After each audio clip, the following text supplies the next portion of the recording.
Le téléport d'Ossaguel, situé en Haute-Garonne à 25 km de Toulouse, est un site radioélectrique atypique et exceptionnel. Ses antennes satellites envoient des signaux et des données numériques partout dans le monde. Alors, le téléport d'Ossaguel comprend 11 antennes dans différentes bandes de fréquences. On est équipé de 4 antennes de 13 mètres, dont une de secours. Les télécommunications par satellite, c'est un moyen d'amener de la télécommunication là où il n'y a pas de réseau terrestre. Ces antennes de grande dimension orientées vers le ciel, opérées par Marlink, transmettent des données aux navires en mer ou aux plateformes minières. Aujourd'hui, l'Agence nationale des fréquences va en faire le contrôle. Des antennes de ce type, c'est très rare. Il doit y avoir 2-3 sites en France. Travailler sur des antennes satellites et ce style d'échange, on le fait rarement. On est habitué à faire des supports et des antennes type opérateur mobile ou travailler sur des faisceaux hertziens.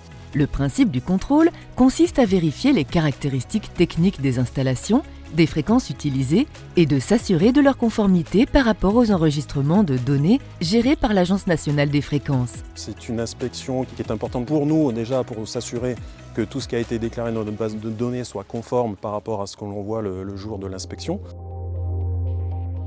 Une des missions de l'ANFR est de veiller au respect des valeurs limites d'exposition du public aux champs électromagnétiques. À l'occasion de ce contrôle, nous allons utiliser une sonde pour relever le niveau de champ radioélectrique reçu d'un point donné et s'assurer qu'il respecte bien le seuil réglementaire. Chaque année, l'Agence nationale des fréquences contrôle des milliers de sites radioélectriques. Sur ce type d'inspection, nous faisons attention à des éléments comme les coordonnées géographiques des antennes, la hauteur des antennes, les fréquences qui sont émises. Nous vérifions aussi qu'il n'y a aucun élément vétuste sur la station qui pourrait générer des brouillages. Avec des centaines de milliers de fréquences déclarées, le contrôle réalisé par les agents de l'ANFR revêt un enjeu crucial afin d'assurer la parfaite cohabitation entre utilisateurs.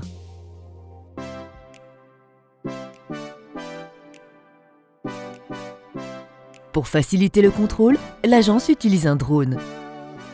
Alors l'idée, c'est de faire un recensement des antennes. Avec le drone, on arrive à s'élever, à avoir des vues d'ensemble qu'on ne peut pas avoir complètement du sol, ce qui demande beaucoup moins de temps à faire un état des lieux que si on était au sol. On va prendre une dizaine de minutes de vidéo et des photos, on en prendra 100-150 photos.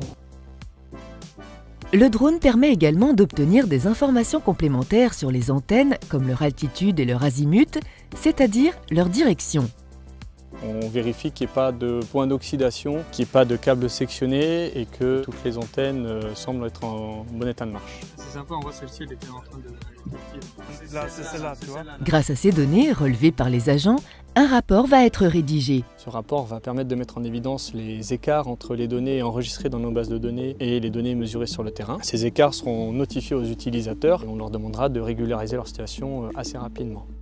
Ce rapport est un état des lieux du site. Il va mettre en évidence la bonne tenue du site et la bonne utilisation ou non des fréquences. Pour l'opérateur Marlink, c'est aussi un moment important. Et à partir du résultat, s'il y a des non-conformités, on devra certainement se mettre en conformité, c'est-à-dire soit changer les paramètres qui ne sont pas bons, ou faire de nouvelles déclarations ou des modifications pour devenir conforme.